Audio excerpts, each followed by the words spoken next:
This episode of After the Quiet contains personal experiences and discussions related to emotional abuse, coercive control, emotional neglect, family dynamics, and the impact of parental absence on children. Some content may be distressing or triggering for listeners. Hi everyone, and welcome back to After the Quiet. This is episode 70. Today's episode is about my middle son. If you've listened to previous episodes, you know that all three of my children are very different. They each had their own interests, their own personalities, and their own gifts. And my middle son's gift was soccer. He loved it, and he was good at it. Really good. One year, his dad decided to sign him up for tryouts for our rep soccer team. For those who aren't familiar with rep sports, this wasn't recreational soccer anymore. This was a commitment. More practices, more games, more travel, more responsibility. And of course he made the team. I remember how proud he was when he got the news. His face lit up. He felt special, recognized, like all the hard work he had put into the sport was paying off. And as his mom, I couldn't have been happier for him. What I didn't realize at the time was that while my son had joined the team, I was the one who would be making most of the commitment. The practices became my responsibility. The transportation became my responsibility. The scheduling became my responsibility.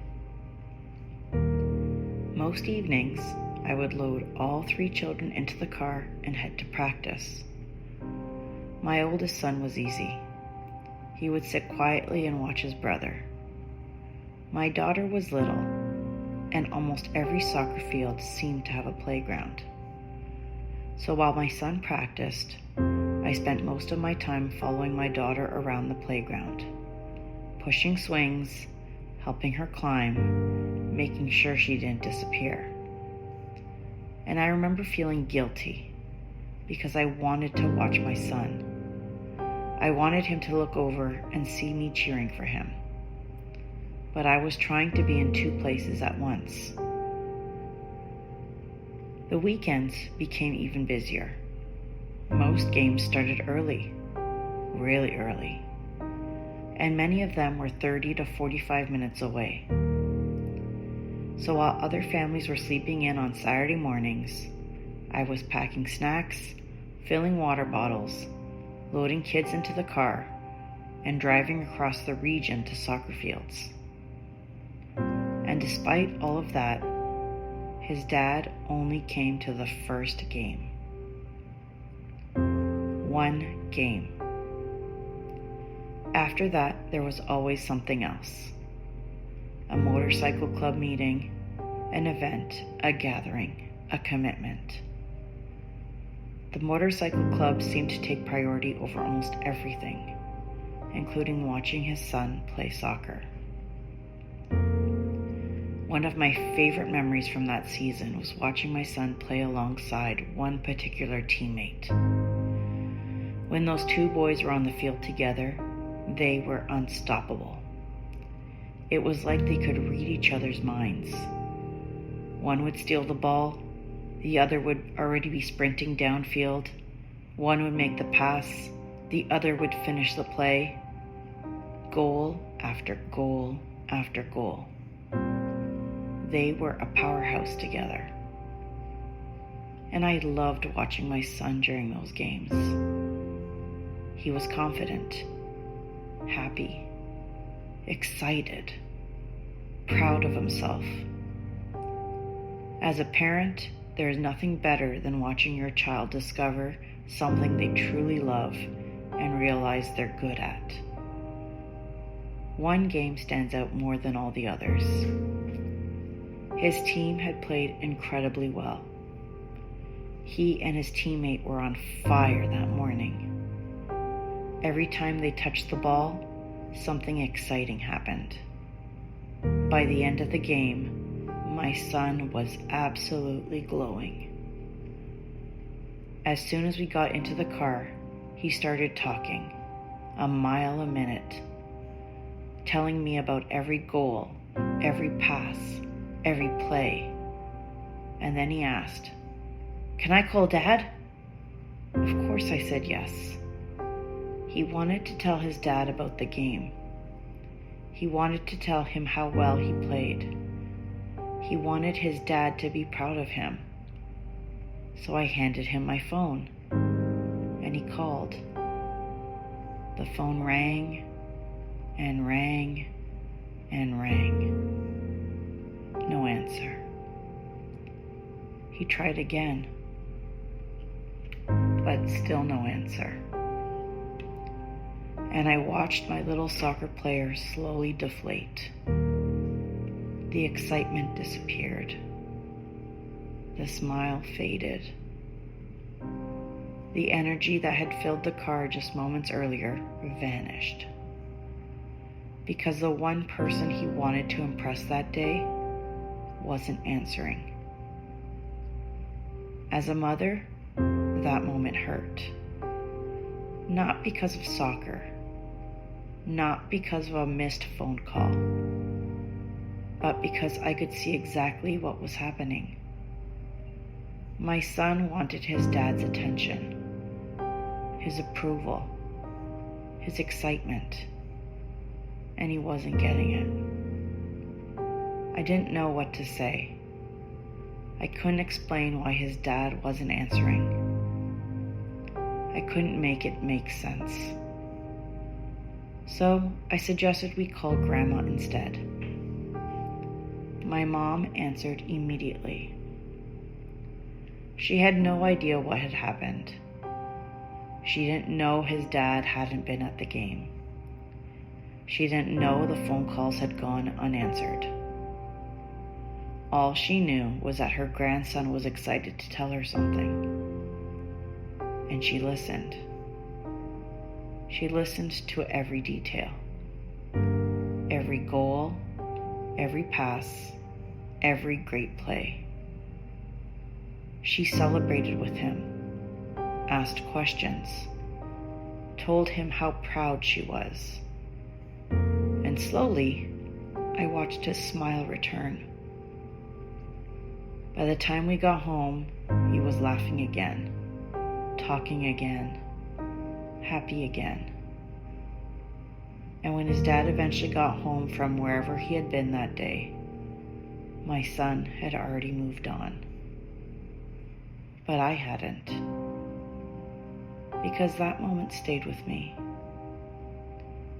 Not because of the game, but because of the look on my son's face when the phone kept ringing and nobody answered. Looking back now, I realize I spent a lot of those years trying to protect my children from disappointment, trying to fill in the gaps, trying to make excuses, trying to redirect hurt feelings. And that's exhausting. The thing is, despite everything, I genuinely loved those soccer years. I loved the drives, the conversations, the victories, the losses, the post-game snacks, the quiet moments with my son. Because after his sister was born, I knew he sometimes felt like he got less attention. Not intentionally, but babies and toddlers demand so much of your time. Soccer gave us something that belonged to just the two of us. Those drives became our time, and I treasure those memories. But his success also came with another realization. We couldn't do everything anymore.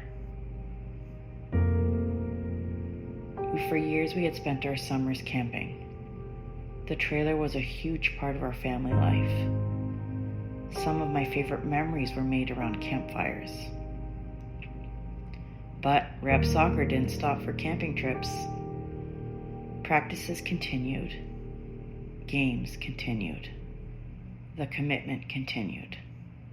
Eventually we realized the trailer was sitting unused, and it no longer made sense to keep it. So we made the decision to sell it. At the time, it felt practical, necessary. But looking back now, it felt like another chapter quietly closing. Another piece of the life I thought we were building together, disappearing. That soccer season taught me something I didn't fully understand at the time. I wasn't just supporting my son's dream. I was carrying it. And while I was happy to do it, it was another reminder that I was already functioning as a single parent in so many ways. The difference was that I didn't realize it yet. I still believed things would change, that eventually he would show up, that eventually we would become partners again. But week after week, practice after practice, game after game, the empty passenger seat beside me was telling a very different story. Thanks for listening to After the Quiet. Please remember to subscribe to this podcast and share it with others who might need to hear my story. And also join me on Instagram at after.the.quiet.